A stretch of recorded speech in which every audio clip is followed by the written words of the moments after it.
Nyasaye miya mich molo mich duto e polo. Ochiwo nyathine mondo obi othonwa.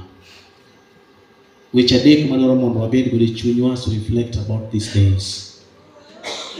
Wach number 1.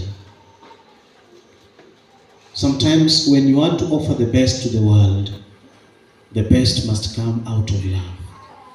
Mondo ichiw gima ber, nyaka wuog e hera mihero godo ng'ama ichiwo ne gimoro. Wanonre ne ure ngimawa.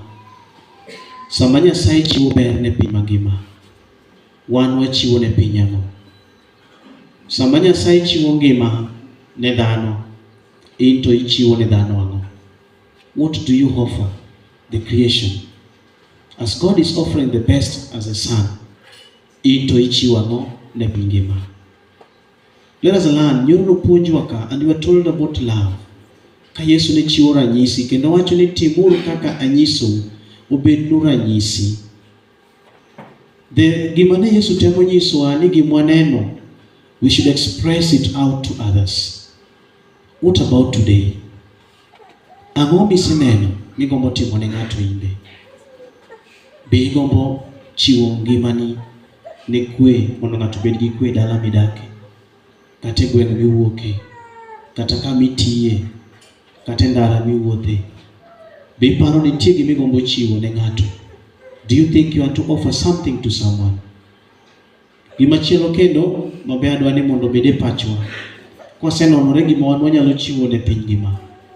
Mar ariyo en niya, ji ok inyal convince dhano ng'ama in. You can never convince people about whom you are. You should surrender your life to God who understands you. Ok inyal nyiso ng'ato ni ber ionge richo. Nitie gik ma dhano oseng'e kuomi. The best minyalo timo, surrender your life to God. Mae gima wayudo kuom Yesu kawuono e somo mar Injili. Ipenje penjo mang'eny to oduoko ni un ema uwacho an ok awacho. Gik mang'eny ibi wach kuomi, ibi ng'adni bura, ji biro chayi, ji biro yanyi. You don't have to fight for your rights. You don't have to shout out to people that you're stronger than the people shouting at you.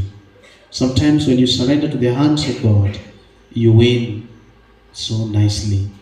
And therefore I want to ask you, dear Christians, as we surrender ourselves to Jesus today, let us also surrender ourselves to our accusers, to our enemies in prayer. Let us not fight.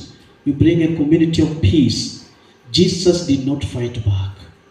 Emomiyo joma ne kedo kode nobedo gi loch mapiyo nikech nokokedo. Mogik is a question and a concern.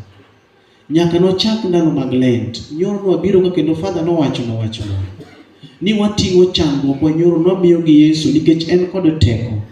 Ochimo kama obede gi loch. Ang'o mane ichiwo ne Nyasaye nyoro mirite loch Jumapil chieng' chier? What did you give? Ere gima ineno kisebolo e lwet Nyasaye wacho ni wang'ni mata bolo ne Nyasaye? Ka Yesu dhi chier, nyaka ochierna gi pogruok moro. Today Jesus is dying officially. Darkness is coming into the world. Tomorrow Jesus will be under feet. People will not be happy. There is no peace. There is no joy. Our Savior is dead. But we have hope. And therefore I want to urge all the Christians who have surrendered something to Jesus. Let us meet tomorrow again to wait for Jesus to bring back our hope, the answer to our concerns and our questions. Ng'ama nochiwo ne Yesu gimoro, kiny waromuru nikech okelo loch e gigo duto ma wachiwone. Nying Nyasaye mondo mi duong' ndalo duto. Amen. Bebe Father, you